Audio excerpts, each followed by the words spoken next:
Hello friends, வணக்கம். இன்றைக்கி நம்ம சேனலில் என்ன பார்க்க போகிறோம் அப்படின்னா, சுவையான ஸ்பைசியான சிக்கன் மசாலா கிரேவி எப்படி பண்ணலான்றதை பார்க்கலாம். அதற்கு தேவையான பொருட்கள், ஃபஸ்ட்டு நம்ம மசாலா ரெடி பண்ணிடலாம். நான் 2 பெரிய சைஸு வெங்காயம் எடுத்து கட் பண்ணி வச்சுருக்கேன். ஒரு சின்ன தக்காளி 1, அதுக்கப்புறம் கொஞ்சம் கசகசா, 3 முந்திரி, ஏலக்காய் ஒரு 4 எடுத்து வச்சுருக்கேன், லவங்கப்பூ, பட்டை, பிரிஞ்சி இலை, மிளகு, சோம்பு, கொஞ்சோண்டு தேங்காய். இப்போ ஸ்டவ் ஆன் பண்ணி கடாயில் ஒரு 1/2 ஸ்பூன் எண்ணெய் சேர்த்துக்கலாம். அந்த எண்ணெய் கொஞ்சம் லைட்டாக காஞ்சோடனே நம்ம எடுத்து வச்சுருக்க மசாலா பொருட்கள் ஒன்று ஒன்றா அந்த எண்ணெயில் சேர்த்துடலாம். எல்லாத்தையுமே நம்ம சேர்த்துலாம். வெங்காயம், தக்காளி அதுக்கப்புறம் சேர்த்துக்கலாம். இப்போது நீங்கள் இந்த மசாலா ரெடி பண்ணுறதுக்கு நீங்கள் நிறைய தக்காளி சேர்க்கக்கூடாது. தக்காளி நிறைய சேர்த்திங்கன்னா புளிப்பு தன்மை வந்துடும். அதனால் ஒரு சின்ன பீஸு தக்காளி, சின்ன ஒரு தக்காளி எடுத்துக்கிட்டால் போதும். இப்போ ஃபஸ்ட்டு அந்த மசாலா பொருட்களை நல்லா வதக்கிக்கலாம். அதுக்கப்புறம் நம்ம அரைஞ்சி வச்சுருக்க 2 வெங்காயம் அதையும் இது கூட சேர்த்து நல்லா வதக்கிக்கலாம். இது கொஞ்சம் நல்லா செவந்து வர வரைக்கும் நம்ம வதக்கிக்கணும். இப்போ தக்காளியும் கூட சேர்த்துடலாம். இப்போது இது போல் நல்லா வதக்கி எடுத்துக்கணும். வதக்கி எடுத்ததுக்கப்புறம் இதோட கொஞ்சம் கடைசியாக இந்த 3 முந்திரி எடுத்து வச்சுருந்தோம்ல அதையும் சேர்த்து நல்லா வதக்கிக்கலாம்.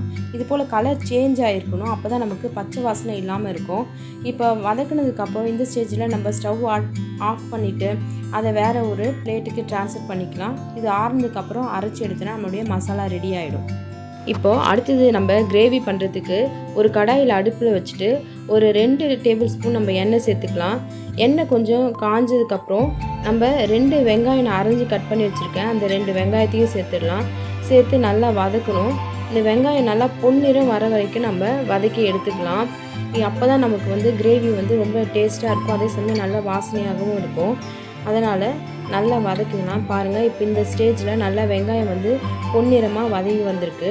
இப்போ இந்த டைமில் நம்ம இஞ்சி பூண்டு விழுது நான் ஒரு 2 ஸ்பூனு அரைச்சி எடுத்து வச்சுருக்கேன், அதையும் இதில் சேர்த்துடலாம். சேர்த்து வதக்கி வச்சுக்கலாம். இப்போது நம்ம இந்த இஞ்சி பூண்டு விழுது போட்டதுக்கப்புறம் ரொம்ப நேரம் வதக்கணும்னு அவசியம் இல்லை. கொஞ்சம் நல்லா வதங்கினதுக்கப்புறம் நம்ம சேர்க்க வேண்டிய பொருட்களை சேர்த்துக்கலாம். நான் இன்றைக்கி 1/2 kg சிக்கன் எடுத்து வச்சுருக்கேன். இந்த 1/2 கிலோ சிக்கனுக்கு நான் சொன்ன மசாலா சரியானதாக இருக்கும். இப்போது அதுக்கப்புறம் வாசனைக்கு ஒரு கொத்து கருவேப்பிலையை நான் சேர்த்துக்கிறேன். நான் இதை நல்லா வதக்கி எடுத்துக்கலாம். வதக்கினதுக்கப்புறம் நான் 1/2 கிலோ சிக்கனை நல்லா கழுவி சுத்தம் பண்ணி வச்சுருக்கேன். இப்போ இந்த சிக்கனையும் நம்ம வதக்கின அந்த வெங்காயத்தோடு சேர்த்துடலாம்.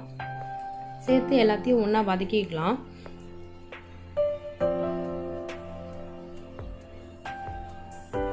இந்த சிக்கன் கிரேவி பார்த்திங்கன்னா உங்களுக்கு எல்லா டிஷ்ஷுக்கும் மேட்சாக இருக்கும். நீங்கள் சாதத்தோடு வச்சு சாப்பிட்லாம், டிஃபன் ஐட்டத்தோடு வச்சு சாப்பிட்லாம். உங்களுக்கு சப்பாத்தி, பரோட்டா அந்த மாதிரி எல்லா ஐட்டத்தோடும் இந்த சிக்கன் கிரேவி ரொம்ப ஏற்ற ஒன்றா இருக்கும். ரொம்ப நல்லா ஸ்பைசியாகவும் இருக்கும். இப்போ எல்லாத்தையும் நல்லா வதக்கினதுக்கப்புறம் நம்ம இதில் போட வேண்டிய மசாலா பொருட்கள் கூட ஒன்று ஒன்றா சேர்த்துடலாம். இதுபோல் நல்லா கலந்து விட்டுங்க. அதுக்கப்புறம் நான் கொஞ்சம் மஞ்சள் பொடி சேர்க்குறேன். ஒரு 1/2 ஸ்பூன் மஞ்சள் பொடி சேர்த்துக்குங்க. அதுக்கப்புறம் சிக்கன் மசாலா அதுவும் நீங்கள் சேர்த்துங்க. நிறைய சேர்க்க வேணாம், கொஞ்சம் சேர்த்தா போதும். அதுக்கப்புறம் மல்லித்தூள் கொஞ்சம் சேர்த்துக்குங்க. நான் இன்றைக்கி வெறும் மிளகாத்தூள் அப்படி எதுவும் சேர்க்காம வீட்டில் நீங்கள் நார்மலாக பயன்படுத்துகிற குழம்பு மிளகாத்தூளே தான் சேர்த்துருக்கேன். இந்த குழம்பு மிளகாத்தூள் போடுறதுனால உங்களுக்கு ஃப்ளேவர் கொஞ்சம் டிஃப்ரெண்ட்டாக இருக்கும், நல்லாயிருக்கும். நான் நல்லா ஸ்பைஸியாக இருக்கணுன்றதுக்காக ஒரு 3 ஸ்பூன் மிளகாத்தூளை சேர்த்துக்கிறேன். உங்களுக்கு எந்த அளவுக்கு காரம் வேணுமோ நீங்கள் அந்த அளவுக்கு காரம் சேர்த்துக்கலாம். அதுக்கப்புறம் கொஞ்சம் தேவைக்கு உப்பு சேர்த்துக்கலாம். உப்பு உங்களுக்கு கூடவோ குறையவோ எப்படி வேணுமோ அதுக்கேற்றாப்புல சேர்த்துக்குங்க. சேர்த்து இப்போ எல்லாத்தையும் நம்ம ஒன்றா மிக்ஸ் பண்ணி எடுத்துக்கலாம். இதுக்கப்புறம் நான் அரைச்சி வச்சுருக்கிறதான மசாலாவையும் நம்ம நல்லா சேர்த்து கிளறிக்கலாம். இந்த மசாலா நல்லா நைஸாக அரைச்சி எடுத்து வச்சுங்க. இந்த மசாலா தான் இந்த சிக்கன் கிரேவிக்கு நல்ல ஒரு சுவையை கூட்டக்கூடிய ஒன்றாக இருக்குது. அதனால் இது எல்லாத்தையும் நல்லா சேர்த்து கிளறி விட்டுக்கலாம். கிளறி விட்டதுக்கப்புறம் இந்த இதை ஒரு 5 நிமிஷம் நம்ம மூடி போட்டு அப்படியே வேக விட்டுலாம். தண்ணி எதுவும் சேர்க்க வேணாம். ஏன்னா அப்போ தான் இந்த மசாலா பொருட்கள் அதோடு சேர்ந்து நல்லா மிக்ஸ் ஆகி இன்னும் ஒரு சுவையுள்ளதாக இருக்கும். இப்போ 5 நிமிஷம் ஆயிடுச்சு. 5 நிமிஷம் கழித்து நம்ம இதை திறந்து பார்க்கலாம். பாருங்கள், செம ஸ்மெல்லாக ரொம்ப சூப்பராக நம்மளுடைய கிரேவி ரெடியாக இருக்குது.